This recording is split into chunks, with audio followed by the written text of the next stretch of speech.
Zandi is literally my pillar. Every single thing, I don't even want to cry, I'm going to cry. Every single thing that happens in my life, I call him all the time. That's beautiful. When I wrote Superstar, it was when I felt like I had done too much for music and I lost myself.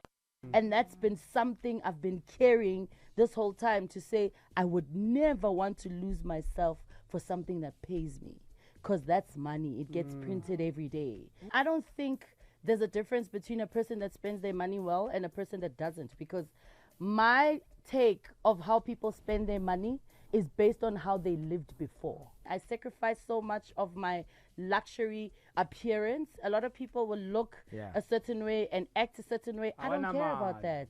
I don't care about that. I care about the lives that I changed, the stuff. I mean, I took my stuff. My salon was open for 3 months, and I took my whole stuff to Durban. Your mornings with Malume Tap. Already seeing the love coming in on the UConnect app. Yeah, Lady Do's in the building.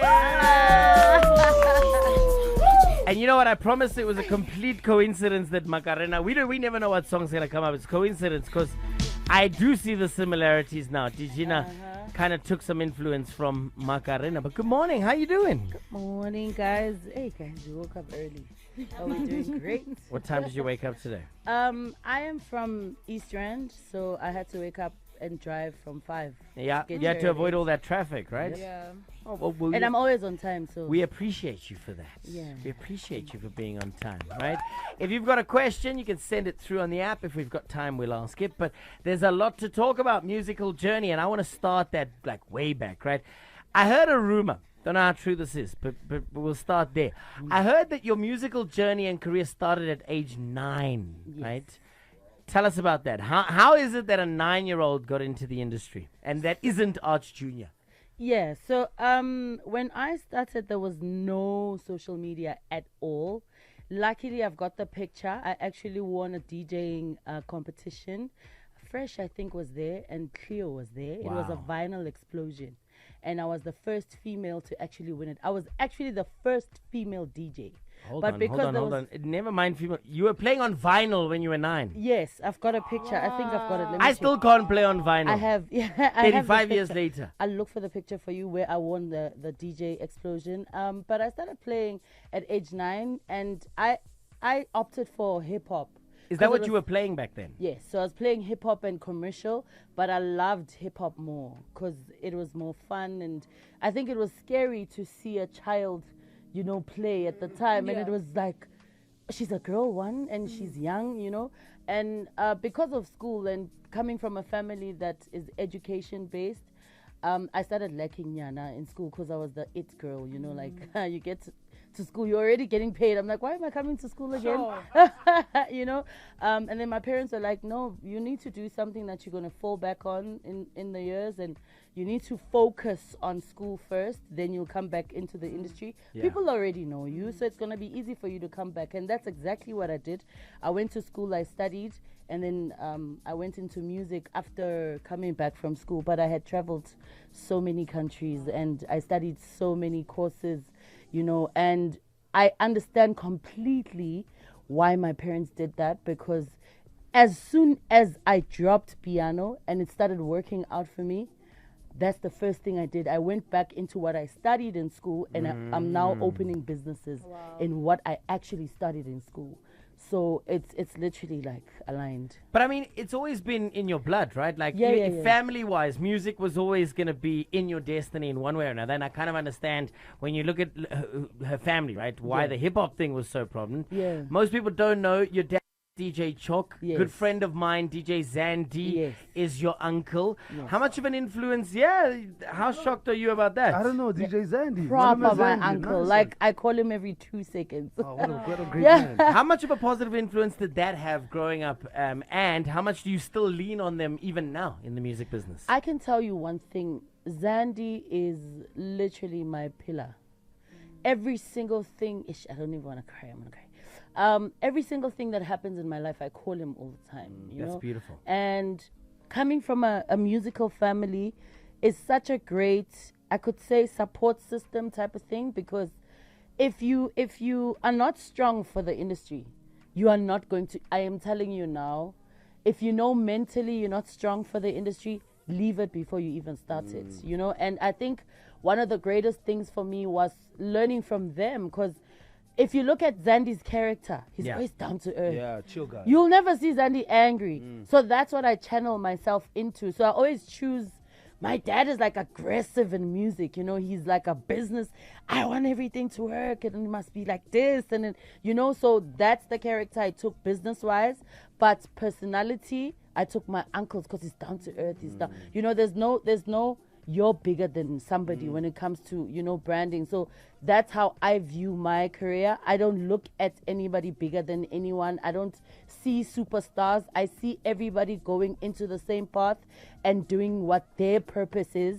So I don't think I'm bigger than you. I just feel like we are in the same path and we need to help each other. So we cross roads, you know. So I think that's what helped me a lot with having a family that went into the same industry. I just correct whatever mistakes they did because I'm younger, but I learn from them all the time. Sure. Before we talk about your journey into Amapiano, I just wanted to ask what this must have felt like, because I've been a fan of yours since day one, right? And I remember opening up social media one morning and just like screaming, like off the top of my head, like screaming from excitement.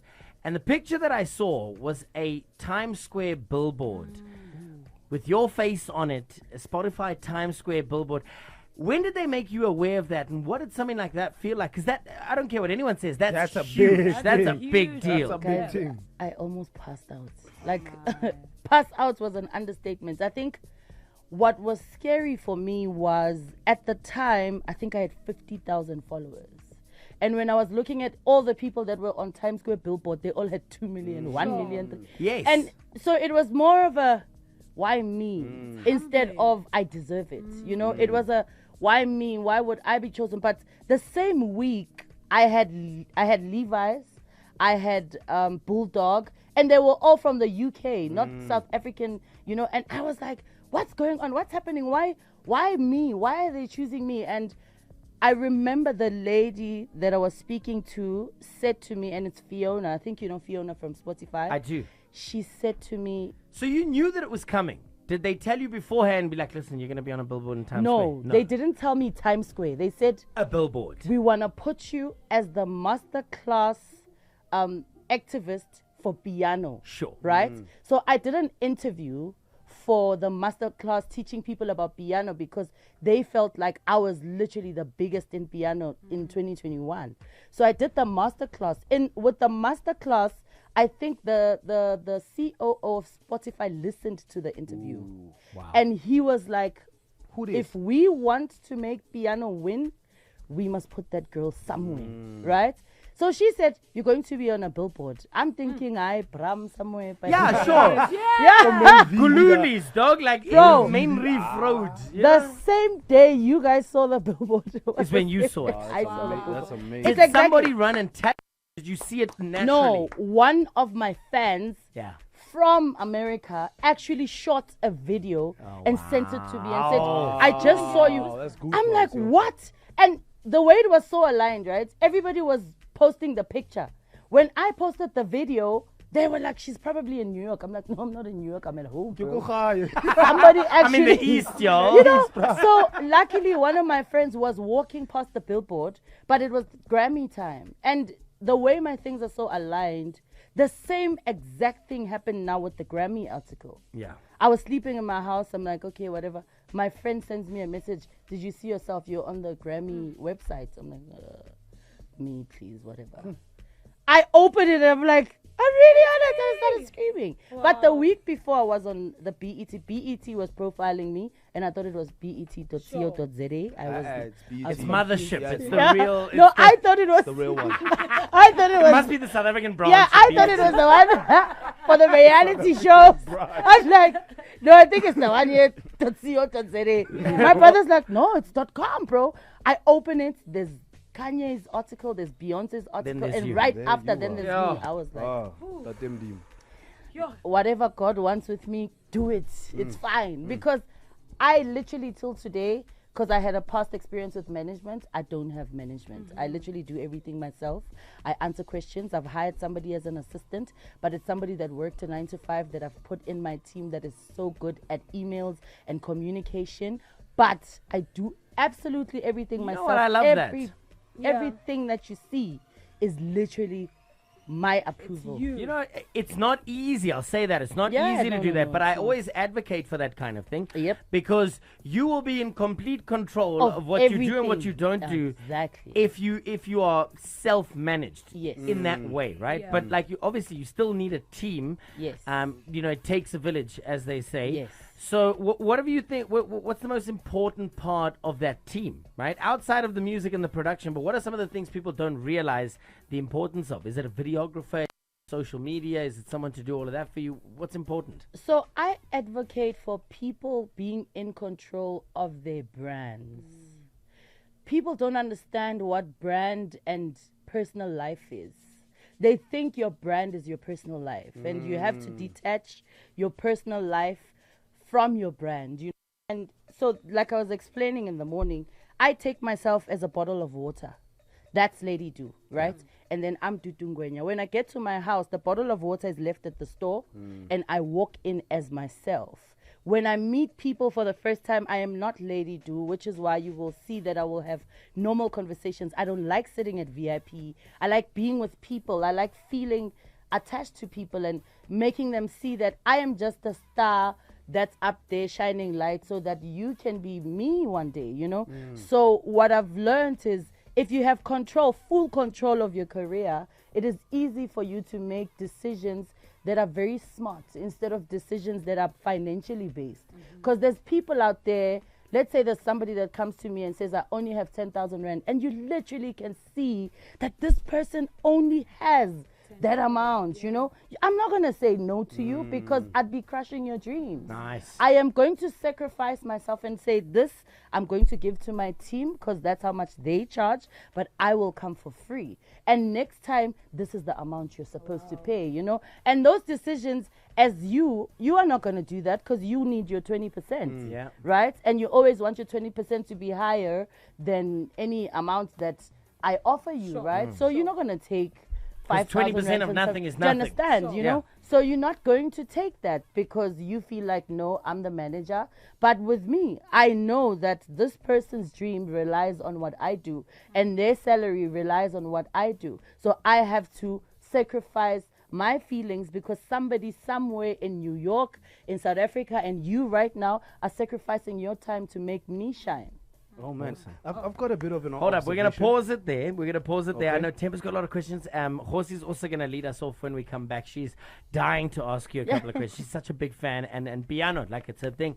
So we're going to take a quick break. We'll also maybe take one or two of your questions, wherever you tuned in from. Send them through on the UConnect app. Send them as a text message. Don't have time to listen to your voice notes. Just send me a text question, and I'll ask it on your behalf. We continue with Lady Do, but I wanted to play this, right? When you were talking about like what you would do for someone that only has that 10,000 and that, you know, you still want people to shine. I just got to give you a hallelujah. I had to play this one because it's her favorite song. And we just found out that her first ever TikTok, before this one, it was your very first, Katalia was your very first ever Yep. TikTok. 80,000 views. Yep. I still don't have a TikTok with that many views. That's on me, though.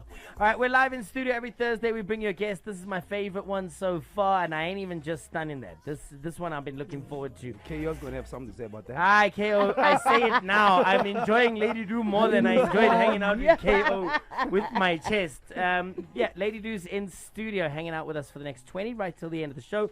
Josie, you can take it away. I'm just, the floor is yours. So there's literally a story to every song, yeah, Lady Do, and be it on TikTok or carrying me through certain, you know, phases in my life. I remember I was doing Be the Next, right? Yes. With your previous radio station, and I was on my way to go host a show that night, and I was with my marketing manager, and she said, "What can we play to calm you down?" I said to her, "Please play Lady Do, because I need to be endorsed with the spirit of performance tonight. Wow. Nice. I need to know how to perform tonight. And I'm going to channel everybody who's done this before me because I need that kind of see you. energy." I see so what you. I'm I just see what saying. she did there. I'm just saying. Let's talk about some. You know, you are affiliated with some of the biggest artists in the country when it comes to Amapiano, and Jezik is one of them. Yes. Right. What's your story with him? Are we correct in saying, you know, he put you into Amapiano, or rather gave you a platform? I think Jessica and I have been friends for forever. So his uncle and my dad have been business partners for a while. So we didn't start with piano. We started with commercial house. Sure. So when he started his music journey, I was I could say guinea pig. So he would always use me for like vocals and stuff. So to align his beats and you know, and then he started a group, Jay-Z Disciples. Yeah. And I was like, I know, now I like Gom. I like the fast stuff, you know. And I went to Gom. And there was a part of my life where, because him and I were friends, where I felt like so down and in a dark place. And the only person I used to speak to was Jezik at the time. And he was like, stop moaning, stop crying about your job, that you lost your job, blah, blah, blah.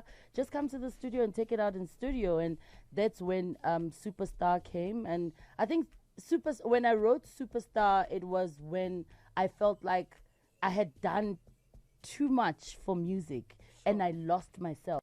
And that's been something I've been carrying this whole time, to say I would never want to lose myself for something that pays me.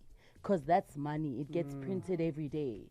And I don't get printed every day. If I lose myself, I only have one of me, you know. And as I was about to leave the industry, I was leaving the industry with Superstar. And guess what?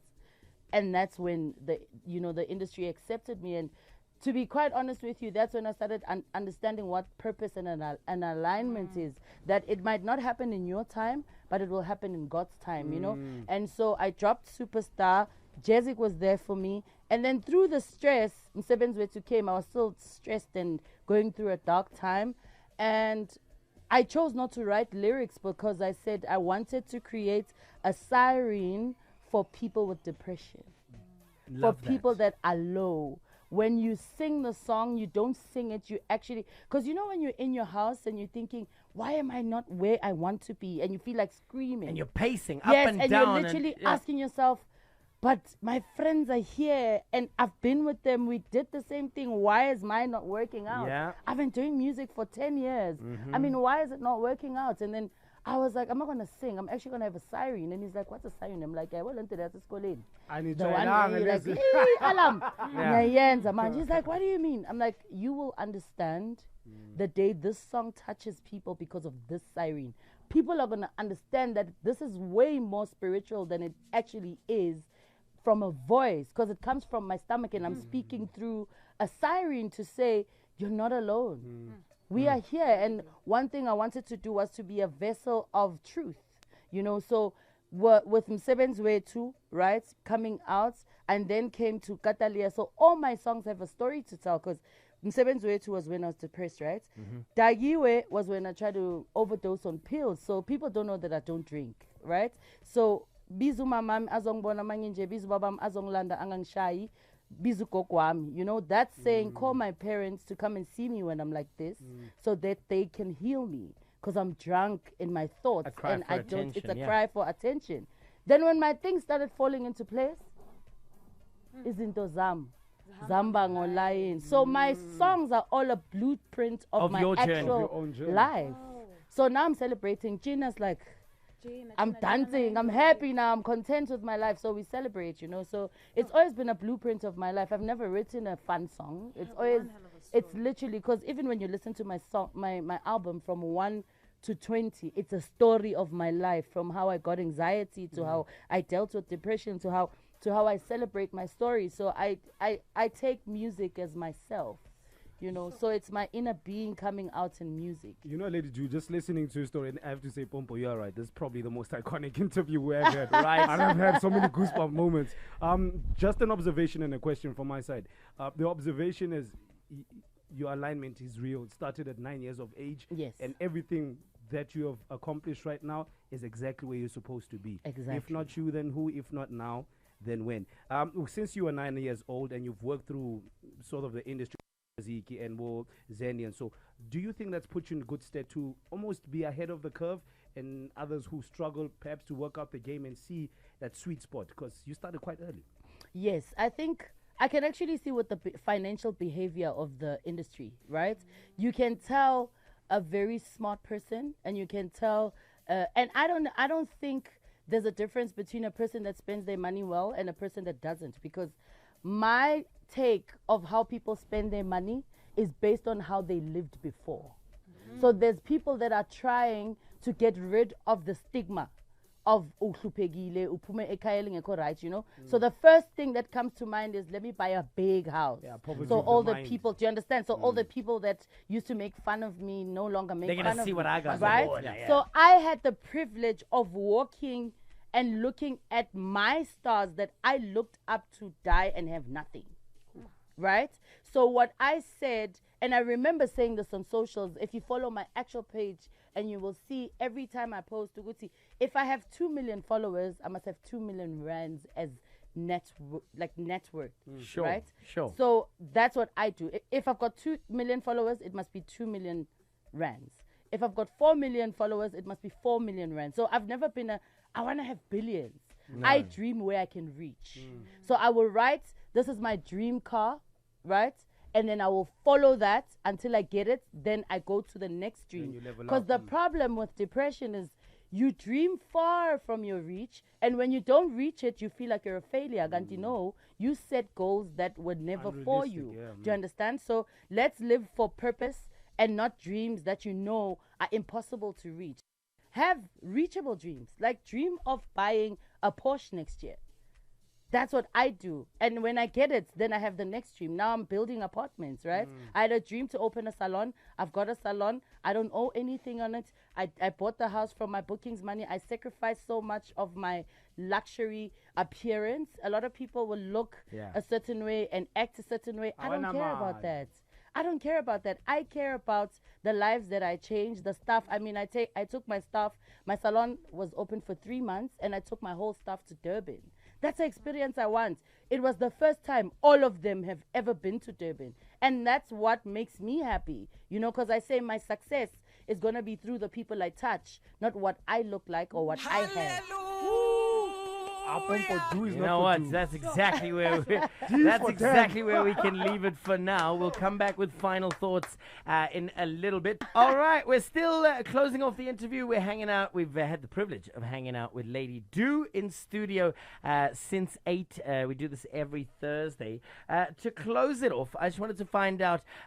We've talked a lot about the history, you know, and everything that you've gone through. But let's look forward now. 2024. You've mentioned the salon. Congratulations with that, by the way. That's fantastic. What are I don't like to ask artists and say, what's coming up? What can we expect next, right? What are you looking forward to? What are you looking forward to in the next year, the next 18 months? What's something on the agenda that you're like, I'm looking forward to doing that? So I've got exciting news. You're the first. I'm actually gonna drop it here. Drop it. Might Do as it. well. Okay. So I'm working on my EP, 5-track EP. I just finished my book. Nice. I'm gonna launch it in June. It's teaching the kids of the industry. I am not the industry type of thing, you know, to teach the kids how to deal with mental health issues, how to deal with their business side. Because I feel like people go to music school to go learn how to sing, but they don't know how to treat their brands and how to take care of their money. So I put that in a book so that people can learn from it, and it could be a legacy even after life, you know. But what I am excited for the most is my apartments. Yes, yeah. I am building apartments. I am very happy about it. I never kind of make my success music, but teaching people how to live life, how to take whatever is your purpose and turn it into business, so that you never. I mean, the other day we had a 5-second scare. Did you see? Mark stopped social. Yeah, Mark. And for that moment, I was like, I was not scared for my life because I know I've got businesses, but that should have been alarming to a lot of people that rely on social media to say it's either you look at it as if Mark turns down Instagram and Facebook, what are we going to do? Or I need to now look at doing How businesses else am I gonna do this? outside Yeah. of social media.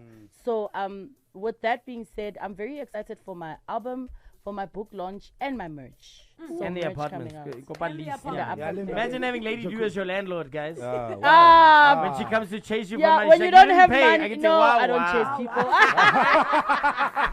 You I owe paid me money. No, I paid in Wow, streams. wow, yeah, show proof. I streamed your No, I album. streamed your whole album. Fantastic. Thank you so much. Give her a follow on those socials that she talks about. Follow the journey. The book, when is it out? Is it out? The people Between can June cop and it? July. Cool. So look forward to that one. Make sure you pre-order it. It's going to fly off the shelves. And then take it with you to a gig and get it signed. She's a lovely person. She'll sign the book for you. I'm I pretty give sure hugs of for free. You know that. You know, guys. You know. Hey, COVID. Okay, we were past that. Nice. We're past that. Lady Du, ladies and gentlemen, round of applause. More hallelujah. What an awesome experience.